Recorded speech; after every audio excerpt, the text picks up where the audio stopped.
एक और बड़ी खबर इस वक्त आ रही है, वो बता देते हैं अपने दर्शकों को। राम माधव ने एजाज हुसैन को जीत की बधाई दी है। श्रीनगर की बलहामा सीट से जीते हैं एजाज हुसैन। बीजेपी के उम्मीदवार थे डीडीसी चुनाव में और उन्होंने जीत दर्ज की है बलहामा से। राम माधव ने ट्वीट करते हुए लिखा है कि बीजेवाईएम के राष्ट्रीय उपाध्यक्ष एजाज हुसैन के जीतने पर उन्हें बहुत बहुत बधाई। बीजेपी के लिए बहुत अहमियत रखती है ये पहली जीत जो उन्हें मिली है। उन्हें उम्मीद है कि उन्हें कुछ और जीत भी मिलेगी, लेकिन बड़ी बात यह कि कमल खिला है घाटी में, जिसकी उम्मीद बीजेपी कर रही थी, जिसके लिए बीजेपी ने बहुत ताकत लगाई थी, जिसके लिए बीजेपी ने बहुत कोशिश की थी और बीजेपी को वो पहली सफलता मिल गई है। एजाज हुसैन जीते हैं, जिसको लेकर राम माधव ने ट्वीट किया है और अब ट्वीट करने का सिलसिला चढ़ पड़ा है। बीजेपी की तरफ से तमाम जो नेता हैं वो प्रतिक्रिया दे रहे हैं, वरिष्ठ नेता प्रतिक्रिया दे रहे हैं, जिसमें वो कह रहे हैं कि ये बड़ी सफलता है बीजेपी के लिए और बीजेपी की ये कोशिश जो थी कि वो घाटी में भी अपनी मौजूदगी दर्ज कराए, खास तौर पर 370 हटने के बाद। इसको क्या इस तरह से नहीं देखना चाहिए ताहिर सईद साहब की 370 हटने के बाद, जहां आप ये कह रहे हैं कि ज़मीर गवारा नहीं करता कमल पर बटन दबाने का लोगों का, वहाँ पर एक सीट उनको मिली है, अभी एक सीट मिली है, आगे क्या मिलता है नहीं मिलता है वो देखना बाकी है, लेकिन कमल पर ही तो जाकर आखिरकार बटन दबाया होगा उन लोगों ने, और वो कश्मीर के ही लोग हैं।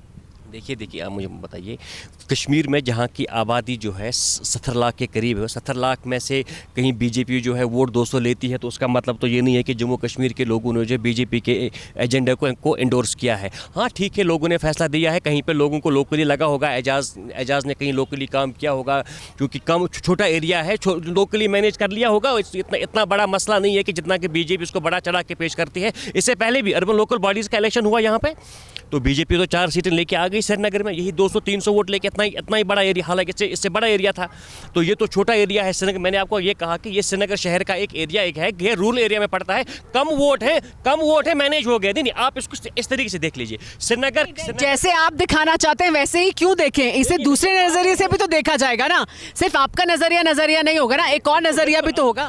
देखिए कौन इसको किस नज़रिए से देखता है, वो हर एक को अपना अपना हक है, हमारा अपना हक है। मैं इसको इस नज़रिए से देखता हूँ कि कम एरिया, कि छोटा एरिया था, 1000 वोट थे टोटल, 300 वोट पड़ गए टोटल, 150 वोट मैनेज कर लिया, इलेक्शन जीत लिया। लेकिन बीजेपी और बाकी लोग इसे इस नज़रिए से भी तो देखेंगे कि देखिए कहाँ 370 के बाद आप ये कह रहे थे कि बीजेपी का यहाँ नाम लेने वाला नहीं होगा, कमल पर कोई बटन नहीं दबाएगा, लेकिन लोग हैं जो बटन दबा रहे हैं, वो भी तो कश्मीर के ही लोग हैं। देखिए आपको ऐसे लोग हर एक सोसाइटी में मिलेंगे, हर एक जगह मिलेंगे, लेकिन ऐसे लोग कैसे लोग जिनका एक डिफरेंट एक पॉलिटिकल व्यू होता है।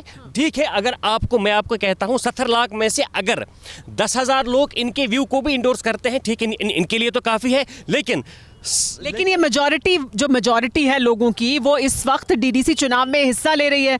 मेजॉरिटी तो लोकतंत्र के साथ ही खड़ी है ना। देखिए मैं तो बार बार आपको वही कहता हूं कि मेजॉरिटी लोकतंत्र के साथ है, हम तो लोकतंत्र के साथ ही हैं, हम तो लोकतंत्र के हक में हैं। हमें तो कहते हैं कि जहां जहां वोटिंग नहीं हुई वहां पर बीजेपी को जीतने का ये चांस है। परवाह देश की, सोमवार से शुक्रवार रात 10 बजे TV9 भारतवर्ष पर।